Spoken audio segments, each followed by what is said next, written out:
Ladies and gentlemen, I'm not speaking to you as an expert in human rights law or even international relations. Far from that, I'm just another ordinary citizen of the world, born and raised in the biggest slum in Uganda, the ghetto of Kamocha. That's where I come from.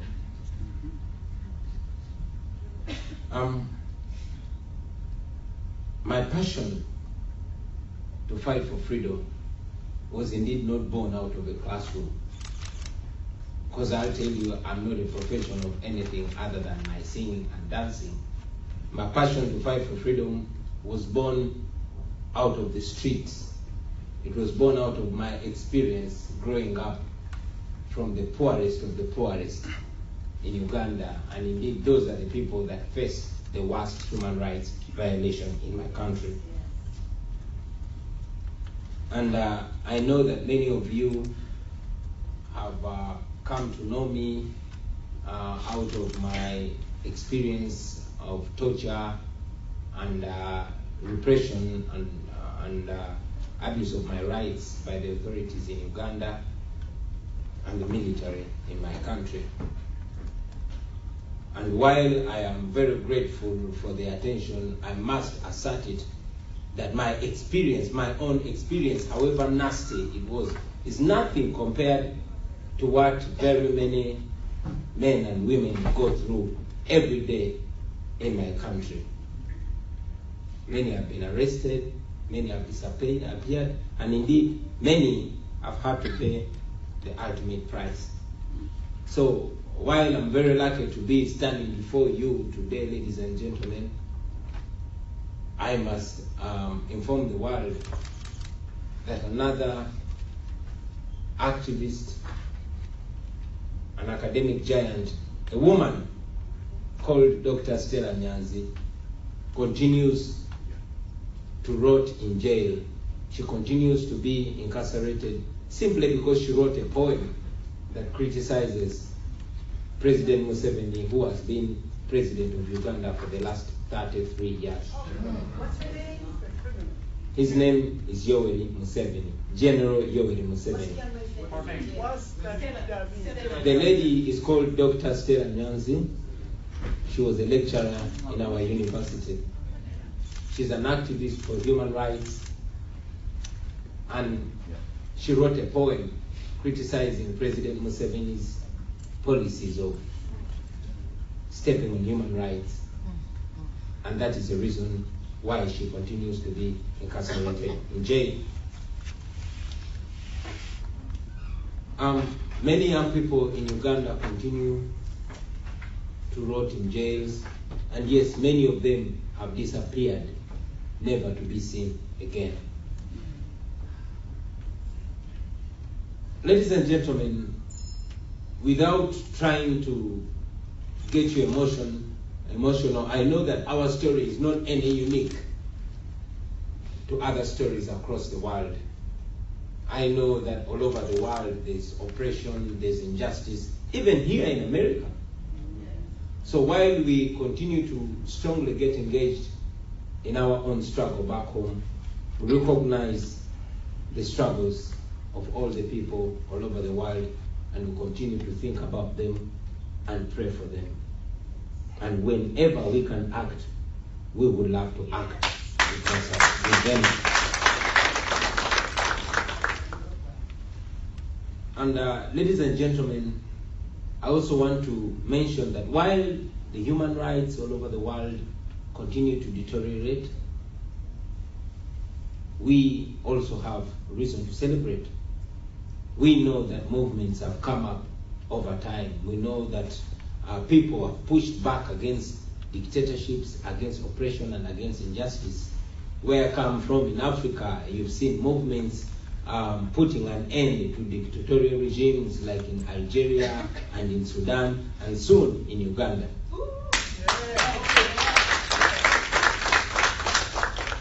So we have reason to celebrate. However, my call this afternoon to all of us is not to give up. Never to give up. When I was tortured to near death by the military in Uganda, I had every reason to give up. But when I looked behind me and saw the millions upon millions of people, especially the young people that draw inspiration from me, that keep going, those that are inspired just by seeing me stand up confidently and strongly. When I thought about my driver, Yasin Kauma, who was killed that very night, I said to myself, I cannot give up.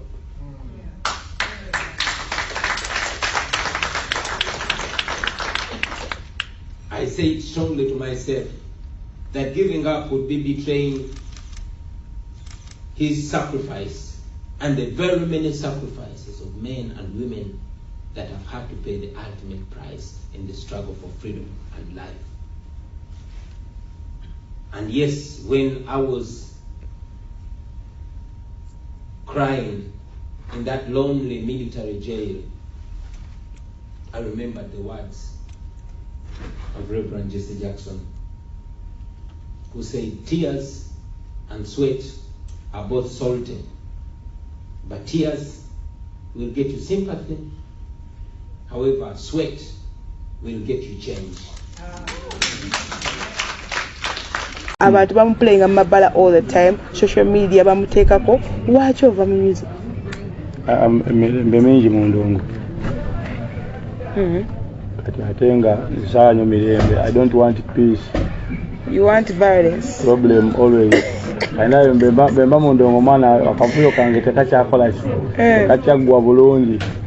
Etegera yeye nokubera unakavuyo kange kati nokubera serebu mwana wako bibakomako. Etegera yeye ne wali waserebu bo buvuddemwe obogenda vuyisa bulungi teri agamba yo etegera. Nate wali akwata nako.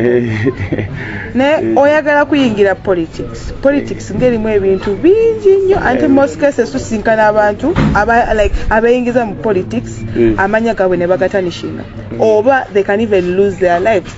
Kati gwe nga alien skin wetegese otya for being a politician? Antikati nasooka nkoleyo insurance company nga ne mba ngudde Njokubaka nsasula ne komawo ekegedde ate nga nayo yange insurance company kyogamba webigaana ojja kudda mu music. Insurance company beena okundiirira lwaki ngudde anyeje mu politics bade manyiwa ogwa kibaggwe anti kati tinda soka ntekewo insurance just in case wengwa ebeena okola ki okundiirira kitegeeza insurance eno okunkuma nga sikose nga sigudde naye nga weetegese okubeera politician. Atogamba abantu ogenda bakolera ki? Sina kikira bakolera kuba n'abalyo tebalina kibakoze eki bade manyi woyingira office oba ogenda kyuse like ebintu ebisinga obungi abantu bebadde bagamba mbu bibi. Kati ate nze ngenda kubyonoona buki ngenda kubyonoonera ddala ngenda kubyonoona eggwanga lirina emirembe mingi kati oyinokera ku maca nezino tractors weetiye nosooka osimaasima okulokottawa ne bakera nga bava eri eggaba tebakyayingira n'abava entebe nga tebakyayingira kibuga ka buli omu asigala ewaabwe. So kati woyingira politics which position? Bagambye oyagala president naye osooka tandika nti watono. Sirina watono wentandikira. Oyagala director eri waggulu. Banaakulonda batya nga tebasooka nakukumanya ezo mu level ento. Ayinza n'obuteesimba kati nze nakugenda ne bana bagenda obeera ku ntebe. Ayitamu agimpe. Waliwo abantu balonda nga entebe tebagisobola. Ayitamu akole ki? So compare kuoya agirimu atagisobola. Ati asina kumanya bagenda kujja ku ballot. Jabafuna mbasemo kafuma gamba ama ayitamu akola ki? Kati obutukirizigano ayitamu nga agimpanze nga tandika omusupportinga. Oluyitamu nga akola ki? Nga mpeerawo. Abaire okusi. Naye ng'okubeera president oba olina okubeera ne like manifesto. Kati gwe yiyo ga alien skin president ejabeera batya? President wa Uganda. Ejabeera batya? Nasooka bafune endagamuntu.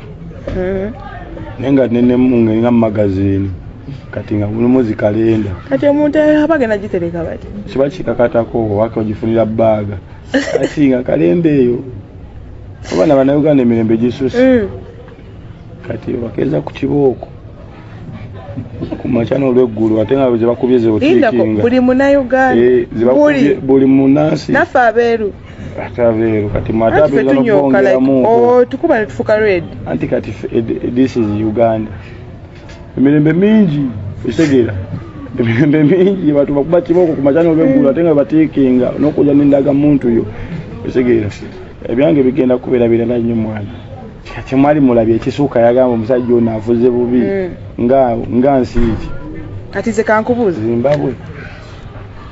Zimbabwe ebbeeyi y'essente egwe buli kimu kigwe bagiya atwala mbaalo naye nga LSK bwe bateekawo President Museveni Bobi Wine naawe olowooza abantu bajja votingani abantu kati Museveni Bobi Wine negwe okikakasa naye nga tobadde ku sayidi nnungi y'abantu abantu abamu nga badde bakunyiigidde tebagala mirembe banyigira batya abantu tebagala mirembe waliwo abantu batagala mirembe wammanzi nsewo nange nnako percentage sebo oguza buli mwategeranga omulala kati muno mu nsi mumu badikiteeta abanyumirwa Uganda kale singa bambi ajja byaddala n'atuyisa bw'ati waliwo n'abantu aba baagala okulabako kinaaba kitya kanene naye ku gavumenti y'ekimente ng'ejjakeramu siika abantu naye ze nti gavumenti egenda soka kuba abantu kibooko ku makya kubeera yaddala n'abaana abato oba buliwo ofuusa okuba ne national ID kati bano abato bajalabira ku bakulu waliwo ebintu bimu nga byakulaba olumu n'oyigira ku balala tegeera neggwanga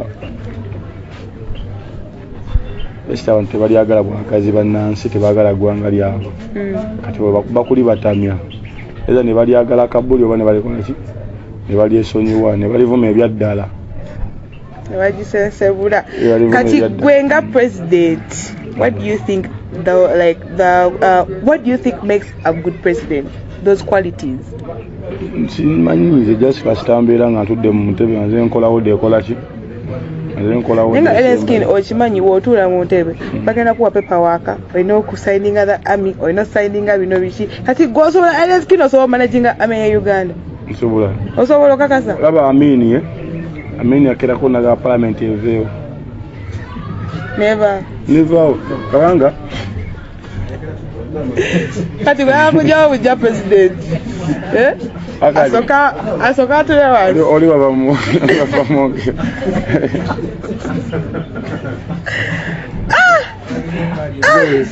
amini yakamako parliament yakoleki wakati omuntu ateesa akolaki kati nga omuntu oba okuteesa nti ekkubo balikola oba oli okusalama kati ate kuba tebanaba kulikola ate oyo ateesa naaba nga afuna omusala gw'okuteeseza ekkubo balikoleki nga ate okirabukezi ogamba ekkubo balikole kati bwebitu bwebiba kati ne sente zigenda nnyo nsooka nenjawo politics ate bwenzijja tebakuddamu kwesimbawo wajja obeera president paka tebakuddamu kola ki awesimba kwani bade manyi kyetwagala okugjawo nze ekiganjo nze bwetyo mbanjagala tere butukulu butaveeri katonda so nsofuukira president sebate nembabonabonye naye nga aliyeskin tusoke tudde mu byo like ebya serious okubeera president oba okubeera MP olina obeera nga wamalayo byonna ebisomo wamalayo wenna paka ku S6 ndodijo mbalimba ng'otufala bufezi binasoma alese ntukukyemu buti natyamu oyinza okwesimbawo n'otuuka nno ebya serious n'otukuba kiba kwano ku makya bitobikola ki osomera wa tomanya oyinza obeera ne obbi naye agamba ye nange naliyo kwogera nnyo gye nasomera bayinza okwekwasa essomero nti standard yatekolaki nabitemalayo nebagamba oyotayinza kutufuga standard nga yalinfu nebagaana nikikulu kiba kyakusoma okola kasina 6 wali ugenda walika university no university sinyangu oba budiguri nga bubiri oba budiguri nga busatu nga bwe nakola every degree obogera bogezi like it's something that you just like pick from somewhere goloza bobanga okusoma ge magezi oba diguri kato yatikira diguri eyasooka yami agimutikira katonda kumancho banange agitikidde waliwo abantu abagezi nga tebasomye kuba ne yasooka osomesa tewali amusomesa neyegeziwaza n'atandika okusomesa abalala okitegeera kati abo mwebali kati yefe abayigiriza abalala nga tukoze eki nga tetusomye kuba kati levo yange nemu eri kwaba basajja abo abasooka otiikira abantu nga bo tebasomye abasookawo kati why do you think the parliament it doesn't do like its job or the right go parliament like tojagala webeerewo kati parliament eyo giraba ne bano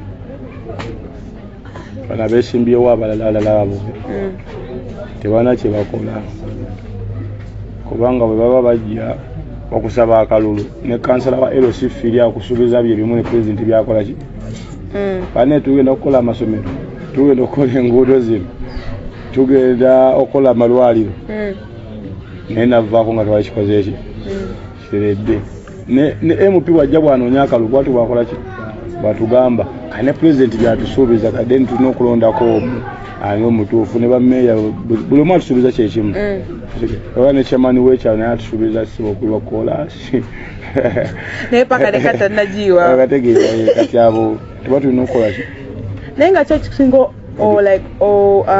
okunyiza mu Uganda kyotulina n'ogamba naye mani mu Uganda okunyiza mu Uganda olumu kati obuvuyo ennaku no tebukyalimu nnyo obumisinga tumisinga obuvuyo bwaffe naye wali obuvuyo bwamwe bwali bw'amaanyi bwe bwateekangawo ffe ne baani igwe brand alien skin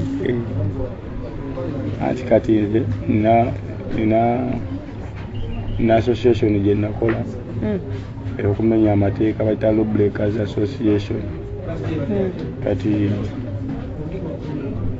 era noonya amateeka gasuma tegyakola oba sekyoba gavumenti besobola sotusaponsalinga netuwense yaffe tandika tuteekanga mu kasente neraba bate abatugenda gimenyera amateeka mu bugenderevu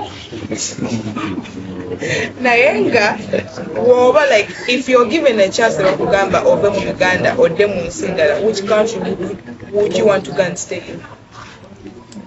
Naboga Uganda. But just in Sindala, except Uganda. Naboga Uganda. Nga goyogera Uganda kati.